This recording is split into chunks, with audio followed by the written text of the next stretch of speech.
시편 119편 81절에서 88절입니다.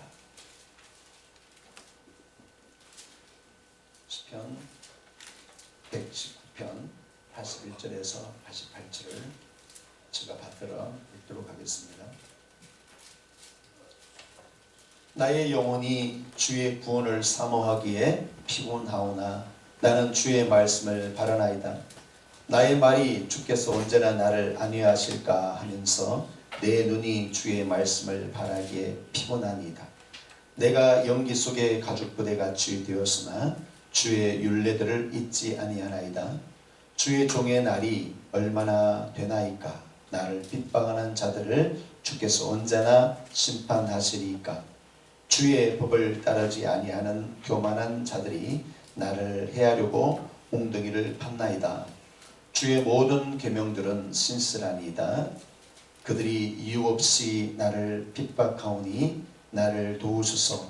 그들이 나를 세상에서 거의 멸절하였으나 나는 주의 법도들을 버리지 아니하였사오니 주의 인자하심을 따라 나를 살아나게 하소서. 그리하시면 주의 입의 교훈들을 내가 지키리이다. 아멘.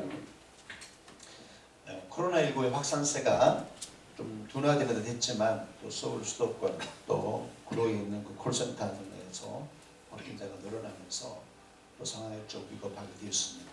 그럼에도 오늘 예배로 나오신 여러분들 주의 이름으로 환영하고 또 이렇게 인터넷 예배나마 함께 영상으로 예배를 하게 되어서 또한 감사드립니다. 오늘 저는 고난은 삶을 세운다 라는 제목의 말씀으로 하나님 말씀을 나누도록 하겠습니다. 한국교회의 현 문제는 또 저와 여러분들의 당면한 문제들은 우한 코로나 바이러스를 통해서 일상이 깨어지고 또 신앙이 위협을 받는 그런 순간을 맞고 있습니다. 한국교회는 사실상 이 위기 앞에서 아주 무력하니만큼 또 사회 안전을 위해서 또 여러 가지 또 전염을 막기 위해서 지혜를 동원해서 또 대처하는 가운데서 또 예배라는 것이 또 막히고 또 교회로서의 어떤 그런 사역들이 사실상 어렵게 되었습니다. 대면 전도가 불가능하게 되었습니다. 그리고 성도는 흩어져 있습니다. 교인들 신방을 할 수 없게 되고 또 만나기는 너무 어렵게 됐습니다. 답답하죠? 또 작은 교회들, 우리나라에 한 90%에 가까운 많은 교회들이 있는데 그 교회들은 상가교회입니다. 그렇기 때문에 당장 월세를 걱정하게 되는 그런 위기를 맞게 되었습니다. 작은 교회는 현금 대부분이 임대료나 관리비로 나갑니다. 교인들이 모을 수 없으니 재정적인 압박을 받는 것이 당연합니다. 그래서 이 문제를 해결하기 위해서 큰 교회들이 또 교단연합에서 자구책으로 또 17반으로 헌금을 모아서 그런 어려운 교회 월세를 대납해주는 그런 운동들이 일어나고 있습니다. 바람직하고 감사한 일이죠.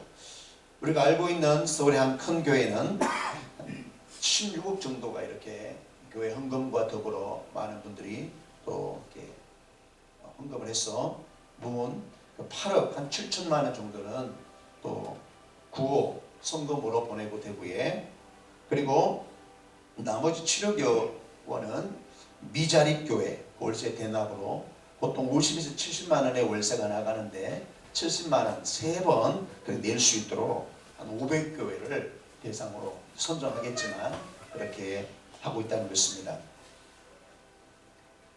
그리고 사태는 이렇게 언제 끝날 줄은 모르겠어요. 그러나 끝난 이후에 막막한 것이 온라인 예배나 흩어진 교인들이 각 가정에서 있다가 코로나19 사태가 끝난 뒤에 돌아올지도 사실 걱정인 거예요.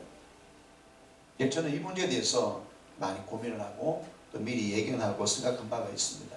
그래서 분명히 이 일 이후에 사역들이 다 목사님들의 사역들이 영역이 떨어지면 또 믿음이 흔들리면 교회라는 것이 존립해가 쉽지가 않아요.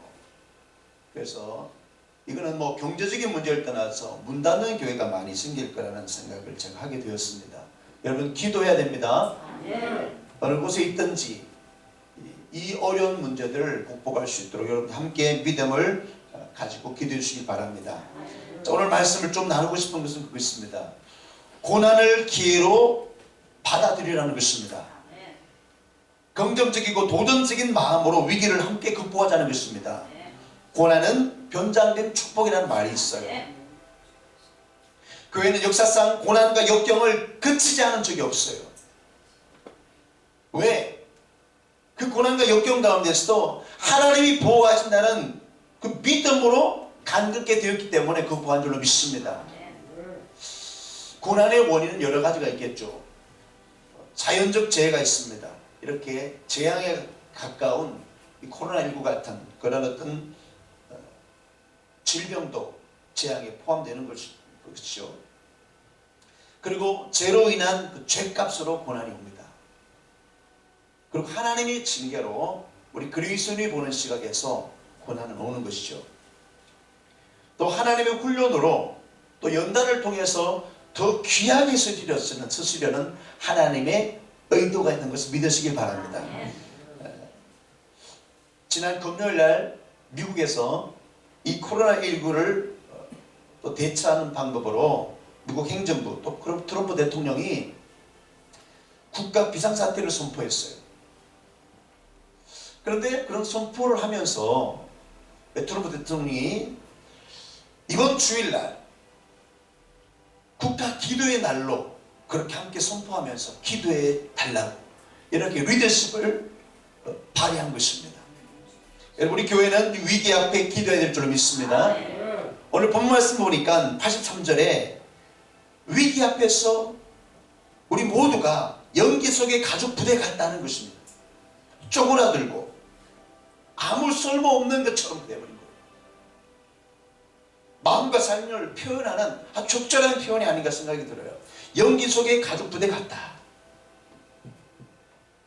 우리 모두는 같은 이유로 지금 고난의 시간을 보내고 있습니다.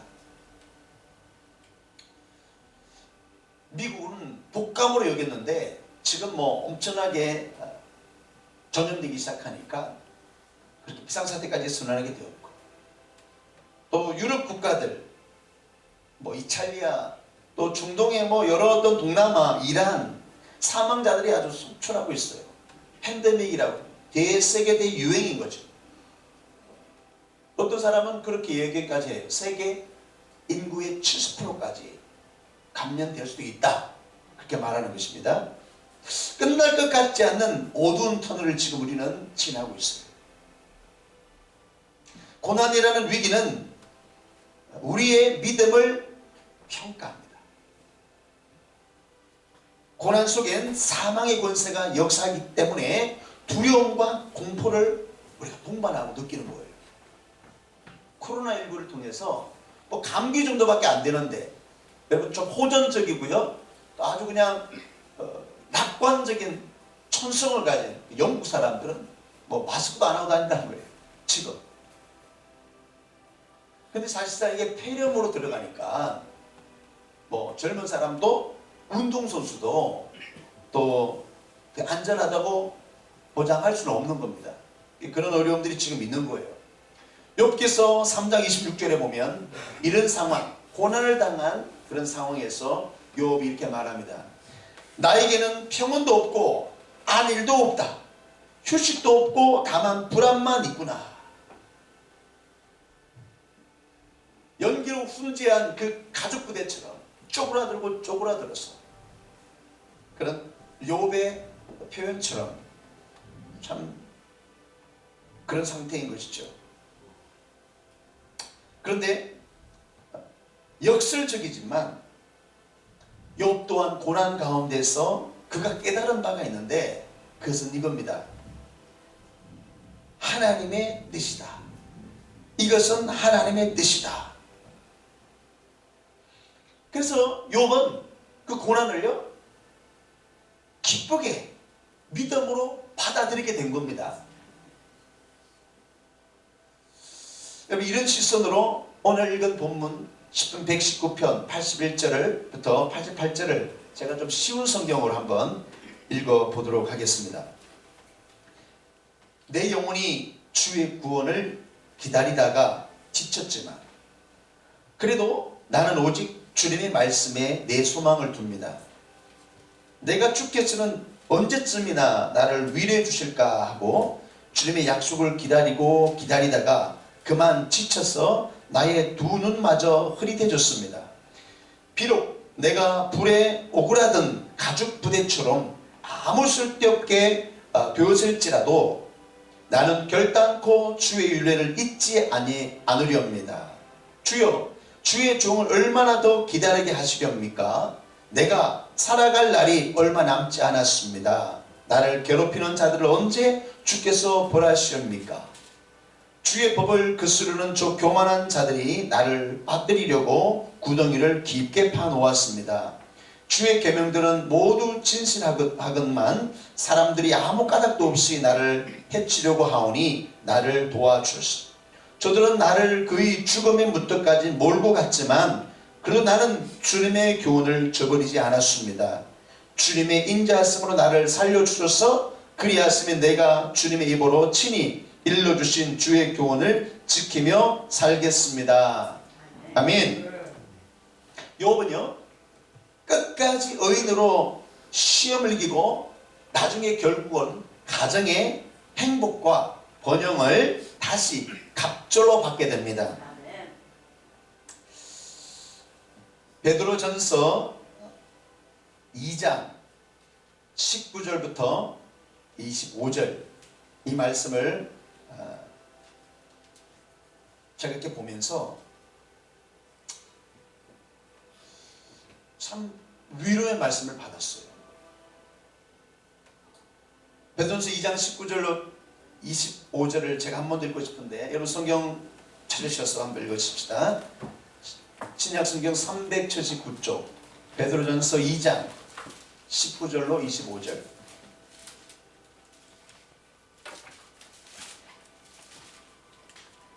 베드로전서 2장 19절 25절 신약 379쪽 우리 함께 같이 합독하도록 하겠습니다.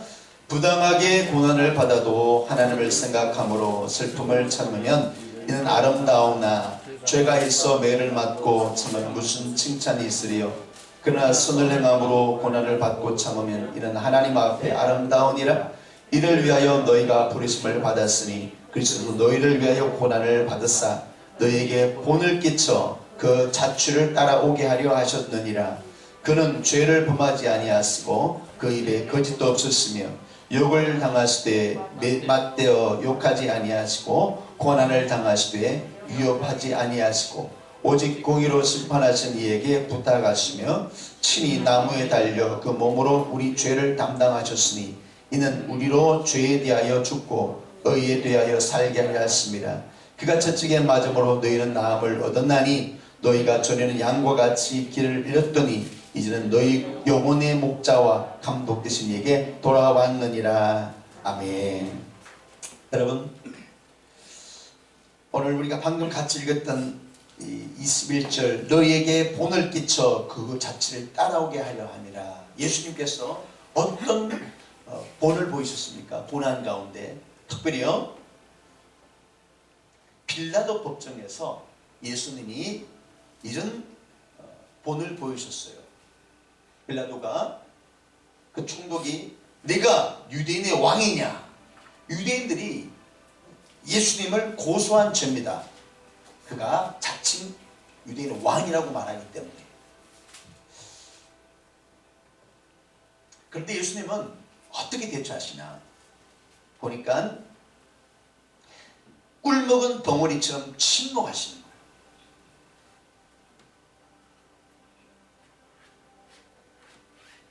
할렐루야. 23절에 욕을 당하실 때 맞대 욕하지 아니하시고 오직 공의로 심판하시는 하나님께 부탁했다는 거예요. 하나님께 믿음이 가 있는 거예요. 할렐루야. 이사야서 3장 7절에는 이 부분에 대해서 예언되었어요. 그가 곤욕을 당하여 괴로울 때에도 그의 입을 열지 아니하였으며 마치 도수장으로 끌려가는 어린 양과 털 깎는 자 앞에서 잠잠한 양같이 그의 입을 열지 아니하였도다. 예수님께서 어떻게 이런 믿음을 가지셨을까? 고난 앞에서 어떻게 이렇게 침묵할 수 있을까? 예수님이 겟세마네 기도에서 기도하신 거예요. 기도할 때 하나님께서 십자가의 길을 가라고 명령하셨기 때문입니다. 마태복음 26장 42절에 보면 예수님께서 그 겟세마네 기도를 하시는데 그 두려움 앞에, 그 죽음의 공포 앞에, 곧 당할 그 엄청난 감당할 수 없는 그 위력 앞에 내 뜻대로 마시고 아버지 뜻 되기를 원하나이다. 하나님의 뜻을 물었어요. 그리고 응답은 결국 십자가의 길을 가는 것이었어요. 하나님의 뜻을 발견한 것입니다. 욕을 당하였지만 맞대어 욕을 하지 않는다. 또 예수님은요, 그 친애하는 제자, 사랑하는 제자, 특별히 선별한 제자 가룟 유다가 예수님을 팔았죠. 자신을 팔아먹은 제자에 대해서 욕하거나 원망하지 않고,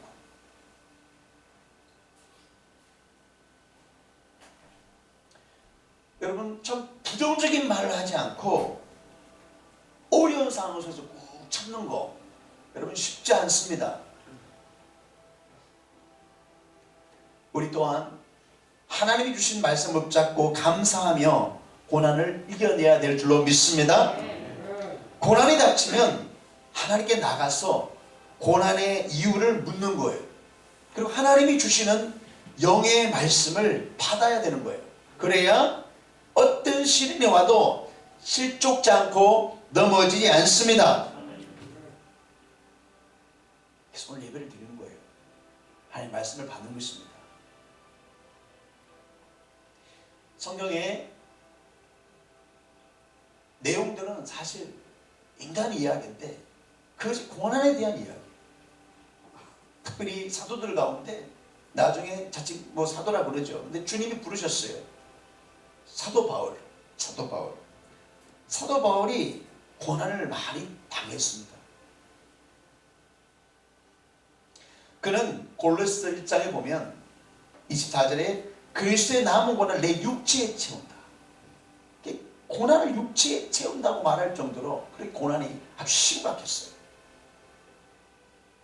자기 질병도 있고 또 복음을 전하느라 받는 환경도 어마어마했어요. 그런데 왜 그의 몸된 교회를 위하여 그는 고난을 당한다고 그랬나? 같은 성경 25절에 보면 하나님의 말씀을 이루려 함이니라 그랬어요. 여러분, 우리 고난을 믿음으로 말씀으로 이겨야 될 줄 믿습니다. 할렐루야.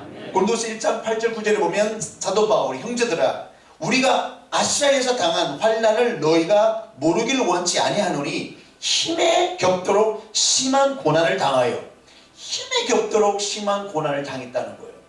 우리가 경제적으로 환경적으로 지금 우리가 겪는 이 위기라는 것이 환경이라는 고난이라는 것이 힘에 겹죠. 그래서 사도 바울은 살 소망까지 끊어지고 우리는 자신이 사형 선고를 받은 줄 알았다. 이는 우리로 자기를 의지하지 말고 오직 죽은 자를 다시 살리신 하나님만 의지하게 하려 하심이라. 하나님만 더 이상 자기를 의지하지 않고 하나님만 의지하라는 거예요. 할렐루야. 우리의 삶에 만일 겨울이 없다면 어떻게 봄이 그다지 즐거울 수가 있겠습니까? 저 몇 해 전에 카자흐스탄을 방문했습니다. 카자흐스탄의 겨울은 영하 40도가 기본 온도예요. 근데 제가 갔을 때는 이상 기온이라 영하 한 20도, 25도. 그런데요, 밖에 한 5분 이상을 모자를 안 쓰고 걸어다니면 뇌가 다 오를 것 같은, 얼마나 추운지. 그래서 카자흐스탄의 겨울은 길어요. 그런데요, 그들은 봄을 기다리는 그 인내와 기대감이 있는 거예요. 그래서 봄이 되면요, 축제를 하는 거예요. 한 4월 말까지 축제를 하는 거예요. 오늘 본문 86절에 보면 주의 모든 계명은 신실하니이다 그랬어요. 여러분, 믿음이란 게 뭔가? 믿음은 하나님은 언제나 신실하신 것을 우리가 믿는 것인 줄로 믿습니다. 하나님은 신실하시기 때문에 그분이 나에게 하시는 모든 일이 선하다는 것입니다. 할렐루야. 그래서 우리가 어떤 위기, 어떤 고난 앞에서 절대 긍정하시기 바랍니다. 할렐루야. 네. 마스크 쓰고 있으니까 대답하는지 아닌지 모르겠는데 절대 긍정이에요. 이걸 잃어버리면 안 돼요. 그리고 절대 믿음입니다. 주님은 언제나 신실하십니다. 그는 우리 가운데 선을 행하십니다. 절대 신뢰입니다.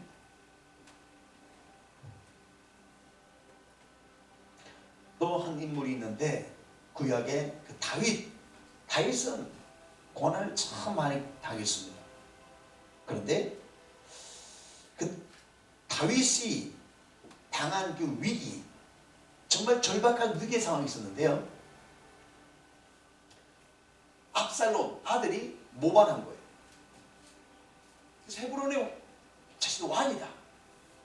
이 다윗의 그 예루살렘 궁을 이제 향해서 공격하는 거예요. 아버지 다윗을 끌어내리려고, 자식이 왕이다 이거죠. 그래서 모반을 도모했는데, 그런 상황 속에서 다윗은 그냥 도피합니다. 피 흘리는 전쟁을 선택하지 않고 도피합니다. 그런데 참 사무엘하 15장부터 나오는 이 다윗이 당한 고난을 이렇게 제가 보면서 참 이해가 안 되는 부분도 있었어요. 어떻게 그냥 군사력을 동원해서 같이 그냥 맞짱을 뜨고 그냥 그렇게 해도 그 위기는 충분히 극복하지 않겠나, 그런 생각이 들었는데도 불구하고 다윗은 도망을 선택합니다. 그 위기를 그렇게 선택합니다. 이깁니다. 근데 보세요, 다윗이 도망가는데 그 압살롬의 그 어떤 위협으로부터 궁을 떠나 도망을 가는데, 참 재미있는 것은요, 다윗을 떠나지 않고 따르는 많은 사람이 있었다는 거예요. 근데 그들의 면면은 성경에 자세히 기록하고 있어요. 그들은 오랫동안 다윗을 지켜본 사람들입니다.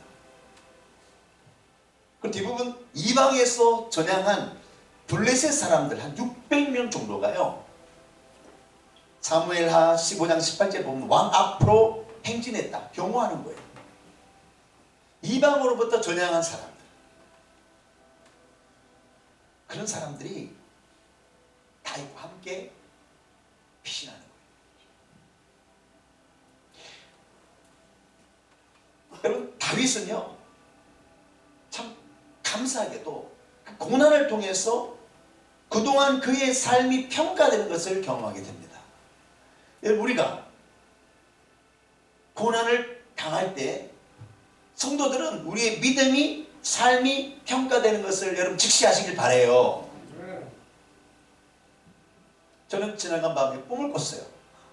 설교를 이렇게 준비해서 그런지 모르게 꿈을 꿨는데, 새벽에 꿈을 꿨는데 참 이 내용과 비슷하게 성도들이 어떻게 자기 볼일 보느라 다 저의 어떤 그룹의 자리를 떠나는데, 그 아이들이 이렇게 좀 있는 아이들이 남아있고, 그런데 그 중에요 저와 함께 그 자리를 떠나지 않는 성도들이 있더라고요, 제 꿈에.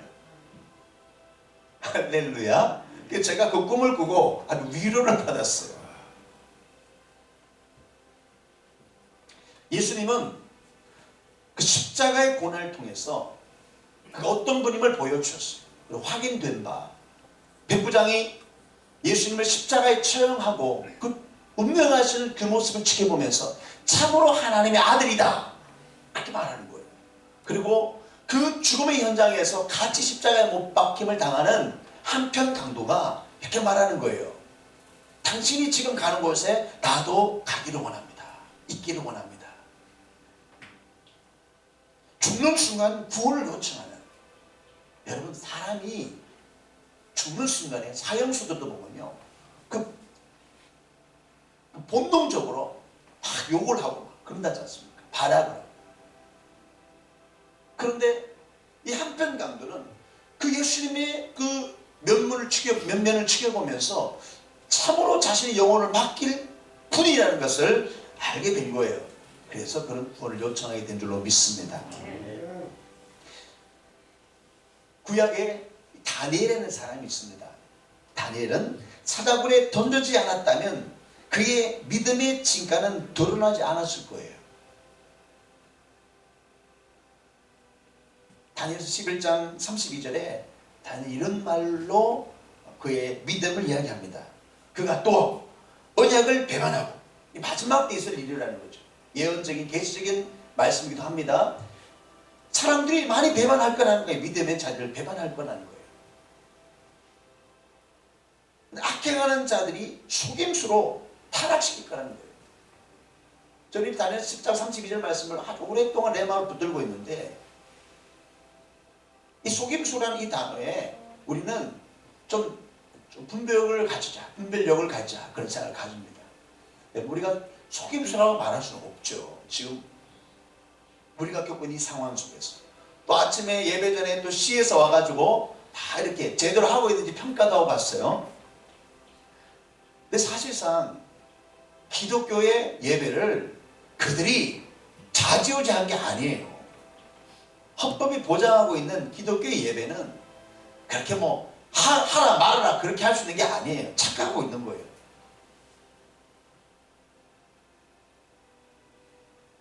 그렇게 한다고 해서 예배를 우리가 안 드리고 그럴 것도 아니고, 우리가 충분히 기독교에서 지혜롭게 대처하고 있다는 걸 저는 확실히 믿습니다. 우리 또한 그렇게 하고 있고. 그런데 오직 자기 하나님을 아는 백성은 강하여 용맹을 떨치리라 그러는 거예요. 하나님을 아는 것, 믿음인 줄 믿습니다.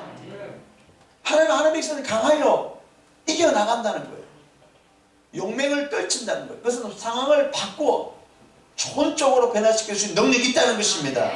할렐루야. 여러분, 우리가 믿음으로 기도하고 이 위기를 함께 극복해 나가십시다. 마지막 욥의 고난이 있습니다. 욥의 고난, 그 가운데서 11장부터 19장을 여러분 읽어보시면 욥을 위로하기 위해서 온 친구들이요, 일주일간 욥 옆에서 온몸에 종기가 나서 고통을 겪고, 그 동방의 부자가 하루 순간에 거지가 돼서 아주 낭망한 그런 환경에 처해 있는 욥을 위로하기 위해서 조용히 곁을 지킵니다. 그래야죠. 고난당한 사람에게 자녀들이 벌써 다 죽고 혼자 있는 욥에게 무슨 말이 위로가 되겠어요? 잠잠히 지켜본 거죠. 그런데 욥기서 11장부터 19장에는 그 일주일 동안 지켜보고 있던 욥의 친구들이 왜 욥이 이런 고난을 당하게 되었나, 그것을 생각하다가 자신들의 답을 쏟아놓는 장이에요. 욥의 응대가 있고 친구들의 결론적인 말이 욥의 그 가슴을 호흡이 파는 거예요. 결론이 뭔가? 고통은 죄값이야. 고난을 그냥 당하는 게 왜 당하겠냐? 무고히 당하는 고난이 어딨냐? 이렇게 고난에 대해서, 욥의 고난에 대해서 판단하는 겁니다. 욥의 신앙은 그 고난에 대해서 여기서 5장 7절에 보면 인생은 고난을 위해서 태어났다. 그렇죠? 고난에 태어났죠.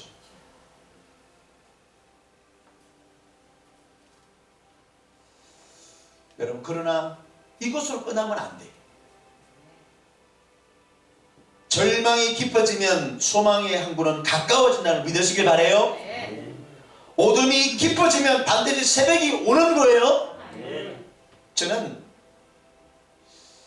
우리 가족들과 아주 그냥 어쩔 수 없는 안식 일들을 좀 며칠 보내는데 우리 한번 햇덩을 한번 보자.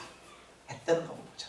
그래서 토요일 새벽에 6시 40분에 동해안 일출을 보려고 애들을 막 깨워가지고 그래서 이제 일출을 기다리고 있는 거예요. 일출을 기다리는데 말이에요.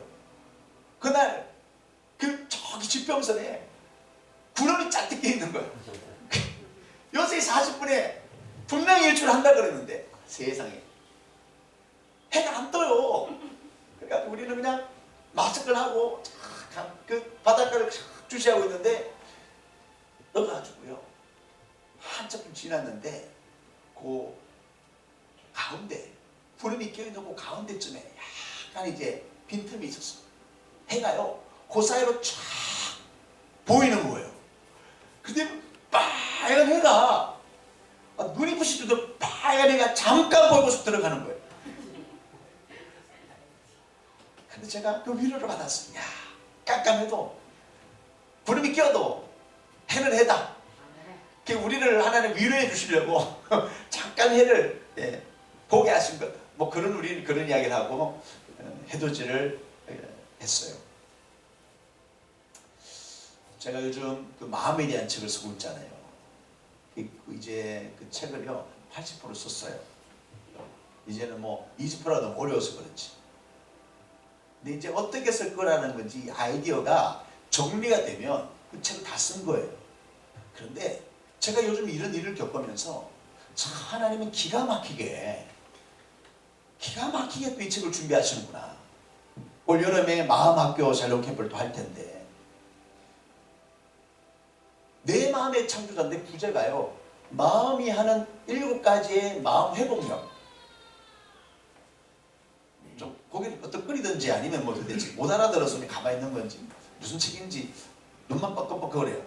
여러분 마음 회복력 마음이 한다는 거죠. 그런데 제가 그 유튜브를 통해서 어떤 분의 그런 책을 이렇게 보고 또 그 강의하는 걸 잠깐 보는데 그런 책이 있는 거예요. 당신이 옳다, 당신이 옳다. 그런 책을 정혜신이라는 정신건강의학과 전문인데요. 이분이 그 책을 쓴 거예요. 야, 그 책이 아주 그냥 그 상담 쪽으로. 그래서 요즘은요 상담사나 말도 잘 안 써요. 그냥 정혜신 치유자. 아주 세요. 아주 치유자. 그런데 이 책에 영감을 준 분이 남편분이야. 근데 그 남편도요 강의를 하더라고. 그 세바시를 알아요? 기독교 방송사, 기독교에서 하는 그 세바시. 세상을 바꾸는 15분. 네. 그런데 시간 15분. 근데 남편 이름이 이명수 씨인데, 그런데 그분 이름 뒤에 영감자. 그 책에 영감을 준 사람이 남편이라는 거예요. 남편이 여러 가지 뭐 아이처럼 그렇게 보통 아내는 그렇게 말합니다.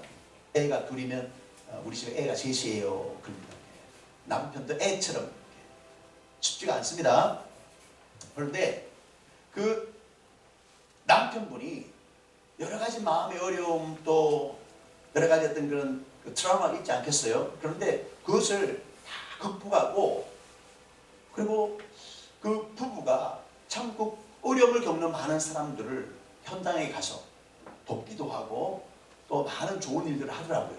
근데 또 상담 일을 통해서 자살하려고 하는, 죽으려고 하는 많은 사람들을 상담을 통해서 살린 그런 사례가 있는 거예요. 그런데 아내가 늘 자기한테 그런 말 했다는 거야. 아, 그랬구나. 아, 그랬구나. 공감하는 거예요. 공감. 아, 그랬구나.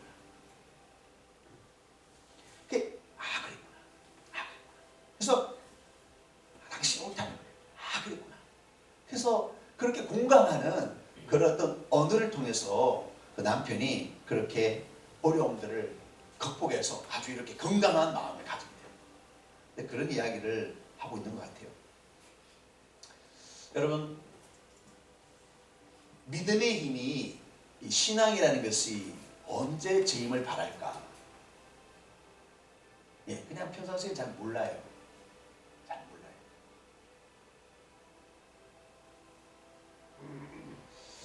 그러나 주님이 우리를 향해서 기대하는 바가 있습니다. 야, 아무리 집사야, 아무리 근사야, 아무리 승부야,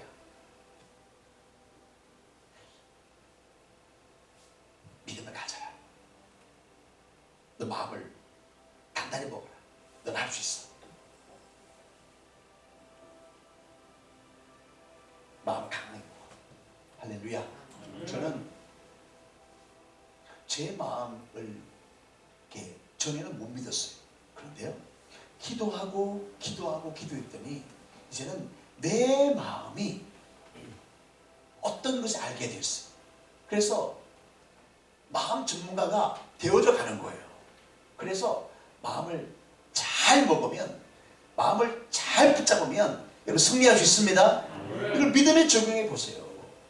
이 절망적인 상황, 어려운 상황을 자꾸 그렇게 부정적인만 바라보면요, 또 안 믿는 사람들의 말 그냥 다 죽게 생겼네. 근데 우리 믿음의 사람들은 여러분 현실 속에서 잘 될 거야. 회복될 수 있어. 할렐루야. 그 믿음을 이야기하는 거죠. 지난주에 제가 말씀드렸잖아요. 우리 김순기 집사님. 지난주에 말씀드렸나? 우리 김순기 집사님이 그냥 이렇게 보기에는 좀 그런데 믿음의 말하는 거예요. 아니, 하나님이 전능하신데 뭐 그따위 바이러스 가지고. 네, 바이러스 사실 이번 일부는 좀 심각한 건 해요. 그래도 믿음의 이야기를 하는 거예요. 제가 그 이야기를 듣고 아주 제가 목사님만 깨달은 바가 커요. 도전을 받았다니까. 할렐루야. 전능하신 하나님이 지켜주십니다. 믿음으로 지혜롭게 이기는 것이에요. 신앙은 고난을 희망으로 바꾸는 힘이 있습니다. 하나님을 믿는 사람은 고난의 밤에도 희망의 아침을 노래하는 거예요. 여러분, 성경에 시편 137편 많은 시 중에 이 시편은 이스라엘 백성들이 바벨론의 포로가 되어서 다 끌려가서 그 강변가에서, 바벨론 강변가에서 노래하는 거예요. 사실 노래가 아니에요. 바벨론 사람들, 야, 너 부르는 찬양 한번 불러봐. 야, 악기 다루면 한번 노래 한번 불러봐. 그렇게 하죠. 그렇게 우리를 그냥 무시하고 위협을 주고 한번 불러봐라 그러고 그렇게 우리를 그냥 그렇게 놀이기감으로 다루죠. 이스라엘 백성들이 그런 환경에 있었어요. BC 586년에 나라가 완전히 망하고 그들은 포로로 잡혀가 비참한 삶을 사는 거예요. 그런데 시편 137편은 정말 찬양할 수가 없어. 그래서 그냥 걸어버린 거야. 걷어나가 그냥 악기를 걸어놔버려. 난 안 한다. 그들이 찬양을 안 하려고 안 하는 게 아니죠. 그럼 정말 비참한 상황경 가운데서 그들 무엇을 생각했을까? 시편의 시인은 예배의 자리가 얼마나 복되고 소중한지, 그 시간에 드리는 찬양이 얼마나 감동적인지 그것을 일깨워 주려고 하는 의도로 그 시편을 쓴 거예요. 지금 우리가 겪고 있는, 또 한국교회가 겪고 있는 이 예배에 대한 이 심각한 위기, 예배를 드리고 싶어도 자유롭게 드릴 수 없고, 또 나오고 싶어도 여러 이유 때문에 나올 수 없고, 각 가정에서 또 예배의 그 신앙, 그게 얼마나 소중한지 깨닫는 시간이 되고 있는 것을 여러분 아시기 바랍니다. 저는 오히려 지금이 다시금 주님을 바라보고, 너희가 전에는 양과 같이 길을 잃었더니 이제는 너희 영혼의 목자와 감독 대신 이에게 돌아왔느니라. 오늘 본문 10편 119편 87절에 이런 말씀을 하고 있어요. 그들이 나를 세상에서 거의 멸하였으나 나는 주의 법도를 버리지 아니하였습니다. 주님 말씀 붙잡고 믿음으로 나아가는 거예요. 믿음은 하나님의 약속을 붙잡는 것인 줄 믿습니다. 욥기에 보면 그런 결론이 있어요. 나의 가는 길을 오직 그가 하시나니 그가 나를 단련하신 후에 내가 정금같이 나오리라. 할렐루야. 이 어려움들을 잘 극복하고 한국교회가 다시금 제자리를 찾아서 하나님께 예배하고 주를 기쁘시게 하는 귀한 사명 감당하는 교회가 되기를 축복합니다. 아멘. 여러분, 이 시기가 어떻게 보면요, 많이 뒤로 물러가는 시기입니다. 교회가 영적으로 또 양쪽으로 많이 물러가는 시기예요. 우리가 더 믿음을 가지고 함께 합심하여 이 위기를 극복하기를 축복합니다. 잠깐 고개 숙여 기도하겠습니다.